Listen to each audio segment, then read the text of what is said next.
دی unpredictable peace maker, Ukraine Russia war जिसने पूरी दुनिया को हिला दिया। 24 फरवरी 2022, कीव यूक्रेन। पूरा शहर धमाकों की गूंज से लरज रहा था।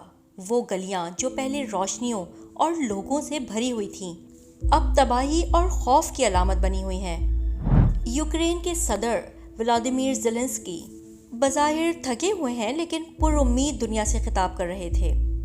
हम आखिरी वक्त तक लड़ते रहेंगे, हम किसी सूरत हथियार नहीं डालेंगे। जबकि सरहद के दूसरी तरफ रशिया के सदर व्लादिमीर पुतिन अपने सदारती महल क्रेमलिन से जंग का मंजर देख रहे थे। उनकी फौजें मुसलसल आगे बढ़ रही थीं, लेकिन उन्हें मुसलसल रेजिस्टेंस का सामना करना पड़ रहा था। जबकि पूरी दुनिया रशिया पर पाबंदियां लगाने और यूक्रेन की माली और जंगी मदद की बातें करना शुरू हो गई, और फिर जंग का ना ख़त्म होने वाला सिलसिला शुरू हो गया। ग्लोबल पावर पॉलिटिक्स 2022 ता 2024, वाशिंगटन, ब्रसेल्स, मॉस्को। आलमी रहनुमाओं ने यूनाइटेड नेशन में एमरजेंसी समिट्स मुनक़िद किए, और साथ साथ नेटो ने अपने बॉर्डर्स पर जंग के पेश नज़र तैयारियां शुरू कर दी। जबकि यूनाइटेड नेशन ने यूक्रेन के दिफा में अरबों डॉलर झोंक दिए। अमरीकी सदर जो बाइडन ने अपने दौरे हुकूमत में यूक्रेन को अमरीका की तरफ से पूरी फौजी मदद फराहम करने का वादा भी किया, लेकिन जंग किसी सूरत ख़त्म होने का नाम नहीं ले रही थी। फिर अचानक जंगी मैदान में तब्दीलियां नजर आने लगीं। जंगी इत्तेहाद टूटने लगे और जंग बंदी की सरगोशियां हर तरफ सुनाई देने लगीं। और फिर अमेरिका में इलेक्शन का वक्त आ गया। ट्रंप की फिर आलमी मंजरनामे पर एंट्री। जनवरी 2025, वाशिंगटन डीसी। डोनाल्ड ट्रंप की अमेरिकी व्हाइट हाउस में फिर वापसी हुई, जिसको दुनिया बहुत शक की निगाह से देख रही थी कि अब क्या होने वाला है। क्या ट्रंप यूक्रेन की मदद करेगा या वो रशिया के साथ अमन का मुआहदा करेगा? कोई भी ये बात नहीं जानता था कि क्या होने वाला है। हत्ता कि ट्रंप के करीबी साथी भी नहीं जानते थे कि ट्रंप इस जंग में किस जानिब खड़ा होगा। अपनी सदारत के पहले दिन ही ट्रंप ने दुनिया को हिला कर रख दिया। हम सदर पुतिन से बात करेंगे और हम इस जंग को जल्द ही खत्म करने जा रहे हैं। ट्रंप के इस ऐलान ने पूरे यूरोप में खौफ की फिजा पैदा कर दी। फ्रांस के सदर एमेनुअल मैक्रोन ने इस ऐलान को अहमकाना करार दे दिया। जर्मनी के चांसलर ने खबरदार किया कि यूक्रेन के मुकद्दर का फैसला बगैर यूक्रेन की रजामंदी के करना गलत कदम होगा। मगर डोनाल्ड ट्रंप किसी की नहीं सुनने वाले थे। फरवरी 2025, रियाद, सऊदी अरबिया।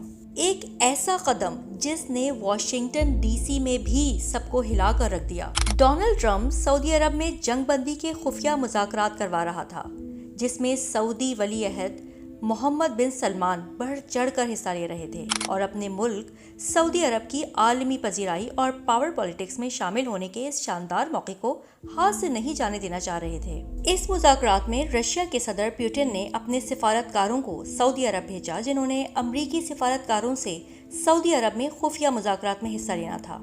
लेकिन हैरत इस बात की थी कि जंग के दूसरे फरीक यूक्रेन को इस मुज़ाकरात में शामिल होने की दावत नहीं दी गई। इस खबर ने एक नई खौफ की लहर पूरे यूरोप में फैला दी। मुज़ाकरात, वो भी यूक्रेन के बगैर, नामुमकिन। ज़ेलेंस्की ने गुस्से में कहा। पूरे कीव में मुजाहिरे शुरू हो गए। रियाद के ओपुलेंट हॉल में ट्रंप और पुतिन के सिफारतकार एक दूसरे के आमने सामने बैठे हुए थे और दोनों तरफ का पैगाम पहुंचा रहे थे। व्लाद, हमें इस जंग को ख़त्म करना है, ट्रंप ने मुस्कुराते हुए कहा। आओ तारीख रकम करते हैं। पुतिन, जो कि मुज़ाकरात का माहिर था, मुस्कुराते हुए बोला, आपकी क्या पेशकश है? पूरी दुनिया में बहस शुरू हो गई। क्या वाकई ट्रंप जंग बंदी करवाने जा रहा है? क्या ट्रंप वाकई रशिया के कब्जे में आई हुई ज़मीन को रशिया के हवाले करने जा रहा है और बाकायदा तौर पर इस ज़मीन को रशियन मेनलैंड में शामिल करने की हिमायत करने जा रहा है? क्या वो वाकई ही यूक्रेन को रशिया के रहमो करम पर छोड़ देगा? एन उसी वक्त ट्रंप ने एक और धमाका किया। ट्रंप ने ऐलान किया, अगर रशिया और यूनाइटेड नेशन अमन नहीं चाहते तो अमेरिका यूरोप और यूक्रेन को अपनी हिमायत देने के अपने फैसले को बदलने का ऐलान कर देगा। पूरे यूरोप में कोहराम मच गया। یہ ہمیں بلیک میل کر رہا ہے، UN کمیشن پریزیڈنٹ ارسولا ون ڈر لائن نے چلاتے ہوئے کہا۔ نیٹو میں درار نظر آنے لگی، کیا امریکہ نیٹو سے نکلنے کی بات کر رہا ہے؟ کیا ٹرمپ پس پردہ ڈیلز کر رہا ہے؟ پیوٹن بھی ٹرمپ کے اس اعلان سے حیران ہو گئے۔ اس کو اندازہ نہیں تھا ٹرمپ اس حد تک آگے جا سکتا ہے۔ کیف میں زیلنسکی نے اعلان کرتے ہوئے کہا کہ ہم ہرگز مذاکرات سے بے دخل کیے جانے کو قبول نہیں کریں گے۔ ہم مذاکرات میں شامل ہونے کی ڈیمانڈ کرتے ہیں۔ ہمیں بھی مذاکرات میں شامل کیا جانا چاہیے۔ جبکہ کیف میں احتجاج زور پکڑ گیا۔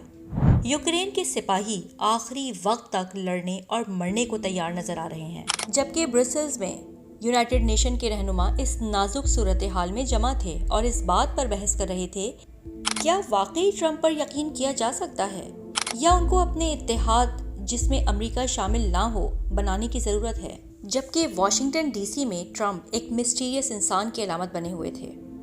ہمیں کچھ بڑا کرنے کی ضرورت ہے، شاید وہ اس کو پسند کریں یا شاید نہ کریں، لیکن یہ بہت بڑا قدم ہونے والا ہے۔